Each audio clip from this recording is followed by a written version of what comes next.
find out about Michael J. Fox and Parkinson's? When we started work together on Spin City, we knew that Mike had an undefined, unnamed problem. That was clear. We all had to sign releases, and there was, but it wasn't. No one knew what it was. Or at least certainly, I had no idea what it was. But did you know? But had he told you, or was it just? Yeah, he told me, and he had some theories at that time about how it happened, and it wasn't anything you'd ever notice, really. You know, it wasn't. It just sometimes when you get really tired, you might see just a little something. And then we didn't hear the word Parkinson's. I think the first time I heard that was, right before everybody else, but not much before, when Mike called me in and said what it was. Early onset Parkinson's. We were devastated. I mean, obviously, just devastated. But he wasn't. He wasn't. And there was not, nor is there now, an ounce of self-pity. You never see it. He's extraordinary, obviously, what he's done. I think he went campaigning in 17 districts. 15 of those people won. Yeah. He has changed the face of scientific research in this country.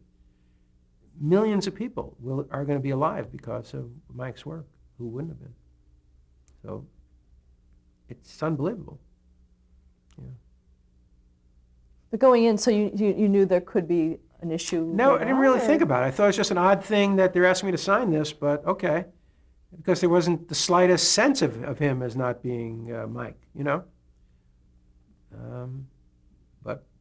So, and then it never even stayed in my mind, you know?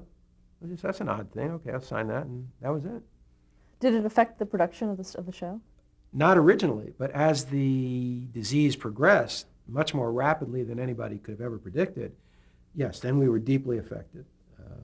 Every aspect of the show was affected. Yeah. It was just, you had to wait until Mike could work, and that was it. Sometimes, and we'd end up letting the audience go, you know, because there was no prediction, you know, there was no pattern. Sometimes he'd be ready at 7:30, and sometimes not till 9 o'clock, you know, just no pattern. And it was obviously insanely frustrating to him, you know, maddening. He's a guy who loves to work, who prides himself on his work ethic, and it was hard. It was hard for him not to be able to do what he has always done so well. How did you come to the decision to leave the show? That was completely Mike's decision, and he talks about it in his book that it was just too hard. You know, he was on vacation after that year, and he just couldn't imagine going back. It was just too hard, and you know, the family, and you know, he's a real close family man, and I didn't expect him to come back, and it was just way too hard. Just way too hard. Did you think about ending the show itself? Yes, we did. We had done 100 shows then, so we were in syndication. We had a package and a deal.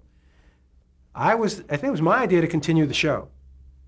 I had the first idea to continue the show, which was basically, there's just too much talent there to walk away. You know, you've got Barry and Michael and Richard.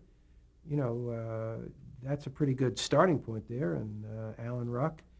And it was still viable if we could find someone to step in. Mike had the idea the year before. This was completely Mike's idea to bring in Heather Locklear. I think it was a stroke of genius. And we had Heather. So, you know, I was saying, God, if I went to a network now with this cast, we're on the air. You know, maybe there's something there. But I wouldn't go on if Mike didn't want the show to go on. And he was out here for the Golden Globes, I think it was. We were at the Peninsula Hotel. And we had a meeting with Jeffrey, was there, and Bill Lawrence came. And we said, what do you think? And Mike was really all for it. He loved the idea of that those actors didn't lose their jobs, you know, that he wasn't causing anyone to lose income, that the characters could continue. And we set about trying to make that work, you know, to see if there was a viable way to make that work.